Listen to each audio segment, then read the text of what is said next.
अगर हम बात करते हैं Romeo and Juliet, for example, I think you must have studied Romeo and Juliet already, have you? No. So you do not study it in the initial semesters. If you have the paper, optional paper होता है 6th semester में, उसको कहते हैं literature and cinema. So if you study the literature and cinema paper, उसके अंदर आप बहुत सारी movies पढ़ते हैं और उसकी जो जिससे अडेप्ट हुई है वो भी पढ़ते हैं. For example, Romeo and Juliet is a play by William Shakespeare. उसके ऊपर movies बनी है बहुत सारी.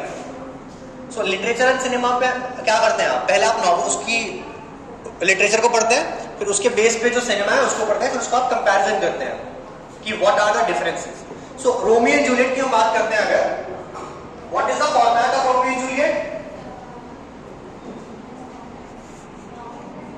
नॉवेल. कौन बोल रहा है novel? It is a play. और उसका जॉनर आ जाएगा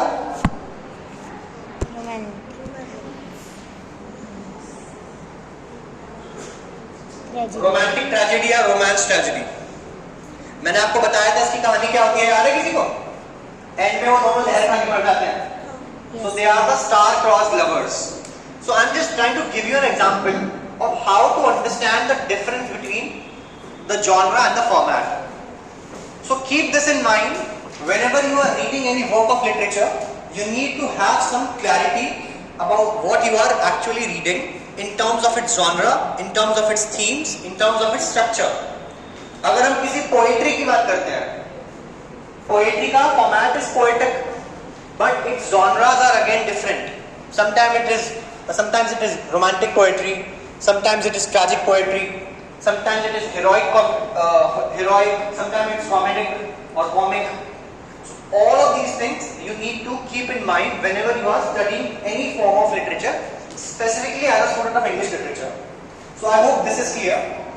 Now today I want to give a significant amount of time to this structure or the form of the novel. Form of the novel.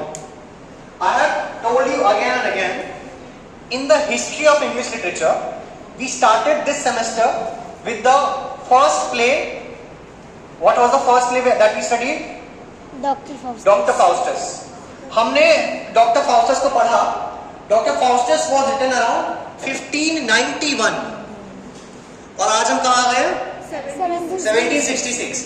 लगभग 200 से 250 साल का समय हमने कवर कर लिया है इस सेमेस्टर में. So what has changed in literature of these 250 years? What has changed is how readers and the public interact with the literature. Keep in mind why literature is the mirror of the society. साहित्य समाज का आईना होता है, हमने पहले भी discuss किया था, उसकी रिफ्लेक्शन होती है. But literature is not only the reflection of the society, it is also dictated by the society. समाज में जो लोग जो पढ़ना चाहते हैं, जिस चीज की डिमांड ज्यादा है उसकी सप्लाई भी बढ़नी पड़ेगी. So it's a basic principle of supply and demand. So in the time when we studied doctor Faustus, during that time education was not very prominent. Printing press had been invented just 350 years ago, around 1350 to 1340. Who invented the printing press? सबने पढ़ा है, किसी को याद नहीं है, लेकिन school में पढ़ाते हैं. गुटेनबर्ग, याद है? Gutenberg was a European man who invented the printing press. What is the meaning of printing press? Something printer machine. Not your computer control P वाला print नहीं. No, it was the method of mass publication. Printing press से पहले क्या होता था? Everything was handwritten. Everything, in fact, if you talk about the Indian society, around 3000 to 4000 years ago, things were written down on leaves because India did not have paper. Who invented the paper? I have told you all of these things. China. Yes, sir. Chinese civilization invented the paper. India did not have paper. So ancient India, the scholars used to write on leaves. कौन सी leaves पे? एक पेड़ होता है birch का पेड़, और एक पत्ती होती है पाम की पत्ती। Birch tree and palm tree. Palm tree की लीव्स होती हैं उस लीव्स के ऊपर, और बर्च ट्री होता है बड़ का पेड़ शायद, जिसको हिंदी में कहते हैं, आई एम नॉट श्योर, उसकी जो उसकी बार्क होती है, इसको हिंदी में कहते हैं छाल। तो पेड़ की पहली वाली लेयर होती है ना उसकी ट्रंक की, उसको हल्का हल्का उधारते थे और उसको सुखाते थे, फिर उसके ऊपर लिखते थे। So from that handwritten process of literature, of noting down information, और उससे पहले अलग अलग सिविलाइजेशंस में, जैसे अगर हम बात करते हैं Egypt, if you talk about Egypt और Mesopotamia, during that time stone carvings, they would take a slab of stone, एक हथौड़ा लिया और एक पतली सी सुई ली, उसमें ऐसे ऐसे मार मार के उसको ठोक करके उस पे इंस्क्रिप्शंस लिखते थे। That's why if you look at the languages, writing down on a tree or on a leaf is easy. So we see Hindi, Sanskrit written from left to right. But most people in the world are right-handed. So it will be difficult. For example, if let's say this is a slab of stone and I need to hit it with a hammer, तो मेरे लिए difficult होगा कि मैं right hand से वो सुई पकड़ूं और उल्टे हाथ से हथौड़ा चलाऊं।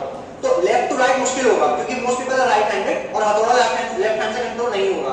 तो क्या करा इन्होंने अपनी स्क्रिप्ट ऐसे बनाई, राइट टू लेफ्ट। अगर आप अरेबिक भाषा देखते हैं, अरेबिक भाषा या उर्दू भाषा, वो कैसे लिखी जाती है? Right to left. समझ में आ रहा है? और हिंदी कैसे लिखी जाती है, इंग्लिश कैसे लिखी जाती है? Left to right. क्यों? इस वजह से, क्योंकि सिविलाइजेशंस ने जो पहले मेथड अपनाया वो उसी को आज तक चला रहे हैं। बल्कि कुछ भाषा तो ऐसी होती है, for example if you talk about Hindi हम कैसे लिखते हैं? लेफ्ट टू राइट, फिर दूसरी लाइन शुरू करने के लिए वापस नीचे आ जाते हैं, फिर दूसरी लाइन फिर से यहाँ से शुरू होती है। कुछ लैंग्वेजेस ऐसी होती है कि यहाँ से शुरू हुई, फिर यहीं से वापस चलेगी, फिर यहीं से वापस चलेगी। कौन सी लैंग्वेज होती है ऐसी? बताओ। कोरियन, जापानीज, जिससे कि उनको हाथ उठाना ना पड़े, जल्दी जल्दी फ्लो बनता रहे। So every language, every culture, it has to be understood in the sense that you need to decipher the reasons behind it. All of this is related to literature, society, culture, and all of this is reflected in our books. So I was talking to you about the printing press. So from the advent of printing press in around 14th century, which was invented by a European man, before that everything was written down by hand. और जब भी कोई चीज ज्यादा effort से करी जाती है तो वो